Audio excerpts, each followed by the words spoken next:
Good morning. तो class 9th में हमने कहाँ तक पढ़ लिया था। हम सेल का इंट्रोडक्शन पढ़ रहे थे। तो हमने सेल के वॉल्यूम के बारे में, सेल नंबर, साइज, शेप के बारे में हमने पढ़ लिया था। तो ह्यूमन बॉडी में सेल कितने नंबर की होती है, कितनी सेल प्रेजेंट होंगी, 10⁻14 सेल्स क्या होती है, प्रेजेंट होती है। अब नेक्स्ट आता है हमारा स्ट्रक्चर ऑफ सेल, कि सेल का स्ट्रक्चर कैसा होता है। सबसे पहले कि उनके शेप के बेस पर, साइज और एक्टिविटी के बेस पर सेल्स को 3 मेजर फंक्शनल रीजन होते हैं। कौन कौन से? सेल मेम्ब्रेन, प्लाज्मा मेम्ब्रेन और मतलब cell membrane, plasma membrane and cell wall. ये क्या है? फर्स्ट रीजन है। सेकंड क्या होगा? न्यूक्लियस होगा। और थर्ड क्या होगा? साइटोप्लाज्म। जैसे कि सेल वॉल है, सेल वॉल हमारी जैसे सेल मेम्ब्रेन, प्लाज्मा मेम्ब्रेन क्या होती है, एनिमल सेल में और प्लांट सेल दोनों में प्रेजेंट होगी, लेकिन जो सेल वॉल है वो ओनली प्लांट सेल में ही प्रेजेंट होगी। फिर क्या हमारा? न्यूक्लियस। फिर क्या है? साइटोप्लाज्म। अब इनके बारे में क्या करेंगे, डिटेल से देखेंगे। तो जो आउटर बाउंड्री है उधर सेल की, उसको क्या बोलते हैं हम? Plasma membrane. जो सेल है उसकी सबसे जो आउटर लेयर होती है उसको हम क्या बोलेंगे? Plasma membrane. प्लाज्मा मेम्ब्रेन के अंदर क्या प्रेजेंट होगा? हमारा साइटोप्लाज्म। और साइटोप्लाज्म के अंदर क्या होगा? हमारा न्यूक्लियस। न्यूक्लियस को हम क्या कर सकते हैं? नेकड आई से विजिबल नहीं कर सकते। न्यूक्लियस को देखने के लिए हम किसका यूज करेंगे? लाइट माइक्रोस्कोप का। अब सबसे पहले हमारा क्या आया था? Plasma membrane. तो जो आउटर मोस्ट कवरिंग है किसकी? सेल की। जो आउटर मोस्ट कवरिंग है सेल की, जो सेपरेट करती है कंटेंट ऑफ सेल को फ्रॉम एक्सटर्नल एनवायरनमेंट से, कि सेल के अंदर जो भी कंटेंट प्रेजेंट है, कौन कौन सी कंटेंट प्रेजेंट होंगी सेल के अंदर? Mitochondria, chloroplast, lysosome, peroxisome, nucleus, endoplasmic reticulum, जिनको हम क्या बोलते हैं? Cell organelles. कि जो भी सेल ऑर्गेनेलिस सेल के अंदर प्रेजेंट है उनको क्या करेगा? जो आउटर एनवायरनमेंट है उससे क्या करेगा? दूर रखेगा। कौन? Plasma membrane. अब प्लाज्मा मेम्ब्रेन को हम सिलेक्टिव परमिएबल मेम्ब्रेन भी बोलते हैं। क्यों बोलते हैं? क्योंकि ये क्या करती है कि बिकॉज इट अलाउ और permit the entry and exit of some material in and out of the cell. कि ये कुछ मटेरियल को ही क्या करती है, कि कुछ मटेरियल को ही सेल के अंदर आने देती है और कुछ को ही सेल से बाहर जाने देती है। यानी कि सिलेक्ट करके ही मटेरियल सेल के अंदर आ सकते हैं और कुछ मटेरियल सेल के बाहर जा सकते हैं, इसलिए इसको क्या बोलते हैं? Selective permeable membrane. तो ये था हमारा प्लाज्मा मेम्ब्रेन के बारे में। अभी क्या है इसके फंक्शन, कि ये फंक्शन क्या क्या करती है सेल के अंदर। तो सबसे पहले क्या होगा? Diffusion. Diffusion is a spontaneous movement of substance from a region of high concentration to the region of lower concentration. कि डिफ्यूजन क्या है? डिफ्यूजन एक प्रोसेस है जिसके द्वारा क्या होगा, यदि सब्सटेंस का मूवमेंट हो रहा है तो कहाँ से होगा? From high region to lower region, मतलब higher concentration to lower region, lower concentration of the region. मान लो कि हमारे आउटर साइड में कोई भी है, उसकी कंसेंट्रेशन क्या है? लो है। जो इन सेल की इनसाइड कंसेंट्रेशन क्या होगी? हाई होगी किसी भी सब्सटेंस की। तो सब्सटेंस का कैसे मूव करेगा? हाई कंसेंट्रेशन से कहाँ पर जाएगा? लो कंसेंट्रेशन में। तो इस प्रोसेस को क्या बोलेंगे हम? डिफ्यूजन। कि हाइयर कंसेंट्रेशन से सब्सटेंस कहाँ पर जा रहा है? लोअर कंसेंट्रेशन में। इस प्रोसेस को क्या बोलेंगे हम? डिफ्यूजन। जैसे कि सब्सटेंस लाइक CO2। अब सेल के अंदर CO2 की अमाउंट क्या होती है? ज़्यादा होती है। और सेल से बाहर CO2 की कंसेंट्रेशन क्या होगी?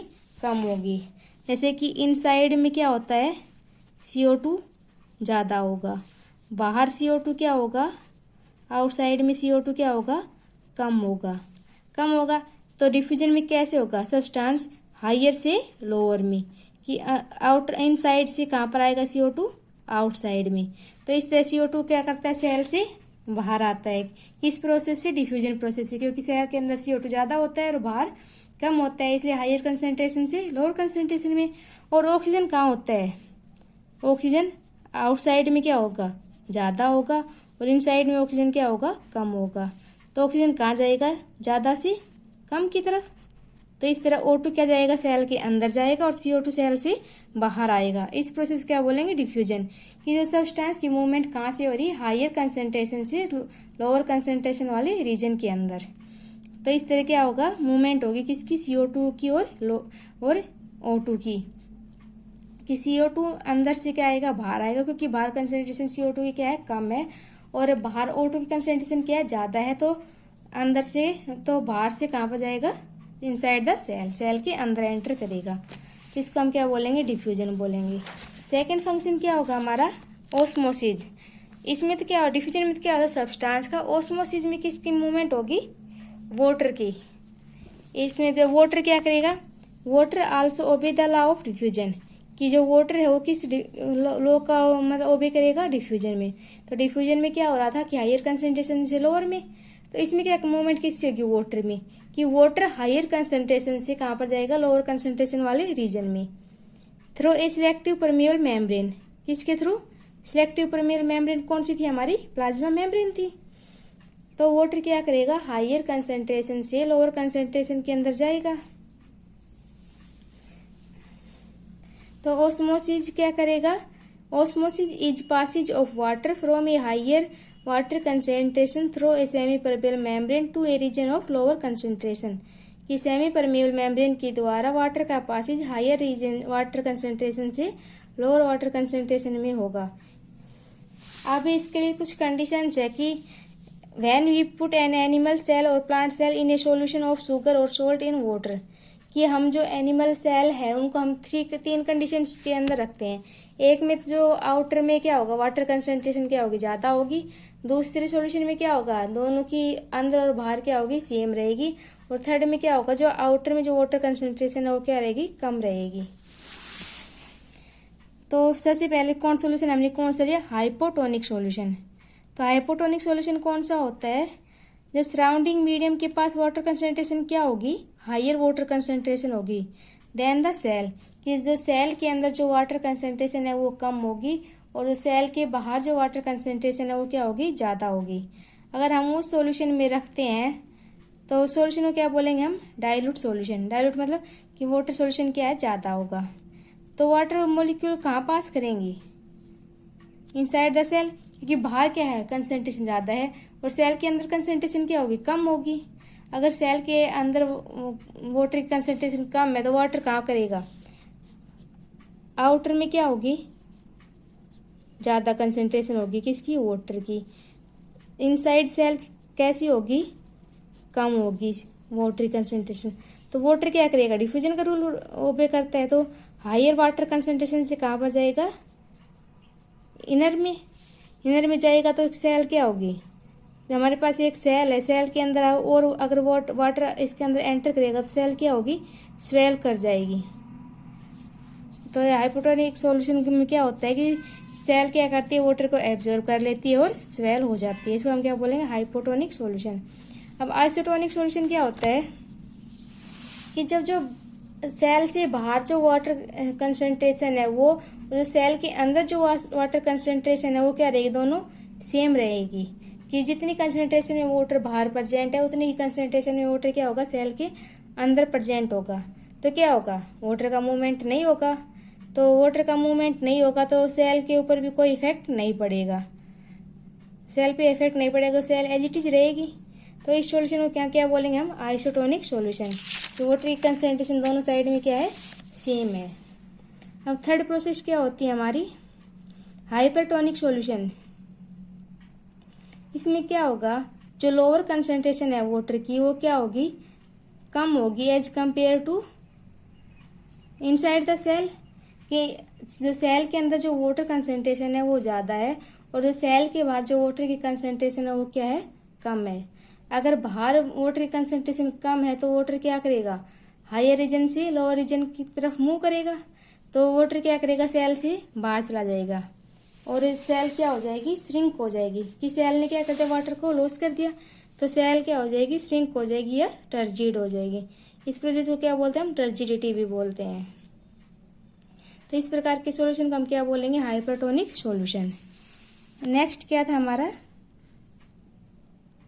एंडोसाइटोसिस। अब एंडोसाइटोसिस क्या होता है, जैसे कि जो एंडोसाइटोसिस भी एक प्रोसेस है जिसके द्वारा अमीबा क्या करता है, अपना फूड इंजेस्ट करता है।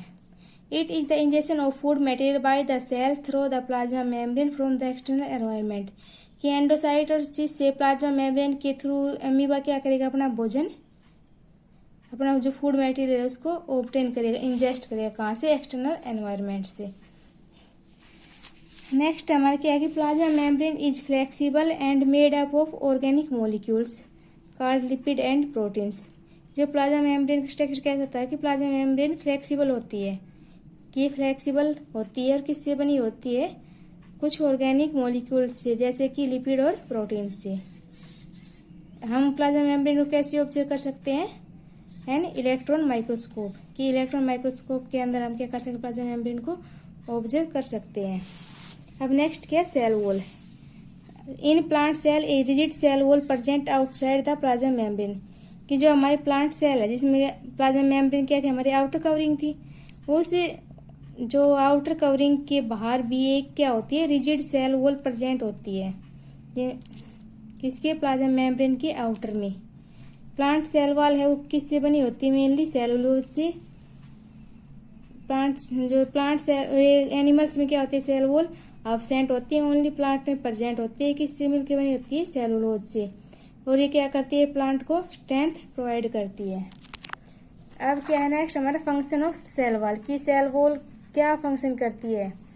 Plant cell freely permeable to water and substance in the solution.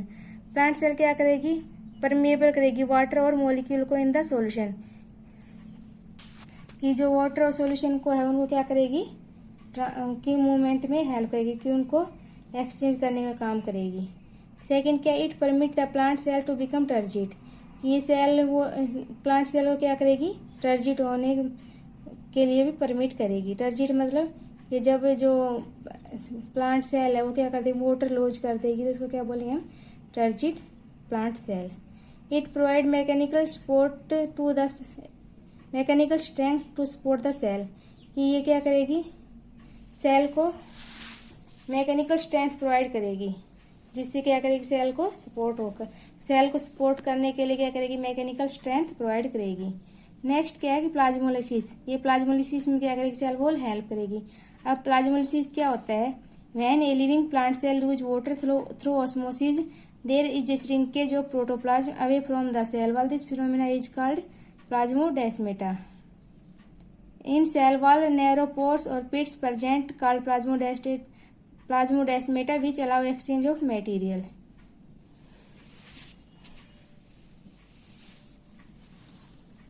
अब क्या? प्लाज्मोलिसिस क्या होता है? प्लाज्मोलिसिस में क्या होता है? जैसे कि ये हमारी कोई प्लांट सेल है, इसके अंदर ये क्या है? ये हमारी क्या है? ये हमारी प्लाज्मा मेम्ब्रेन है। ये हमारी क्या है? सेल वॉल है। ये हमारी सेल वॉल है। जब इस सेल से क्या होगा? श्रिंकेज होगा, किसका? वाटर का। वाटर का श्रिंकेज होगा तो ये क्या होगी? इस सेल वॉल से हट के यहाँ पे क्या हो जाएगी? श्रिंक हो जाएगी। तो इस प्रोसेस को क्या बोलेंगे हम? प्लाज्मोलिसिस। कि सेल कहाँ से? सेल वॉल से क्या हो गई? दूर हो गई, और क्या हो गई? इसने वाटर लॉस कर दिया और श्रिंक हो गई। तो इस प्रोसेस को क्या बोलेंगे हम? प्लाज्मोलाइसिस। और सेल नेक्स्ट क्या है कि सेल वॉल के ऊपर क्या होते हैं? नैरो पोर्स प्रेजेंट होते हैं, जिसको पोर्स या पिट बोलते हैं, जिसके अंदर से क्या होता है? मटेरियल्स का एक्सचेंज होता है। उन पोर्स को हम क्या बोलेंगे? प्लाज्मोडेस्मेटा। नेक्स्ट क्या? The cell walls of adjacent cell are connected together by middle lamella made up of calcium और मैग्नीशियम। जैसे कि हमारी 2 सेल्स हैं, ये हमारी एक सेल है प्लांट सेल, ये दूसरी सेल से जुड़ी कैसे क्या होती है? कनेक्टेड होती है। किससे कनेक्टेड होती है? एक मिडल लैमिला से, जो किसका बना होता है? कैल्शियम और मैग्नीशियम का। ये क्या थी? हमारी सेल वॉल और सेल वॉल की फंक्शन। नेक्स्ट टॉपिक हमारा क्या होगा? डिफरेंस बिटवीन प्लांट सेल और प्लाज्मा मेम्ब्रेन और सेल वॉल। नेक्स्ट हमारा क्या होगा? न्यूक्लियस, जो हम करेंगे नेक्स्ट वीडियो में डिस्कस। Thank you.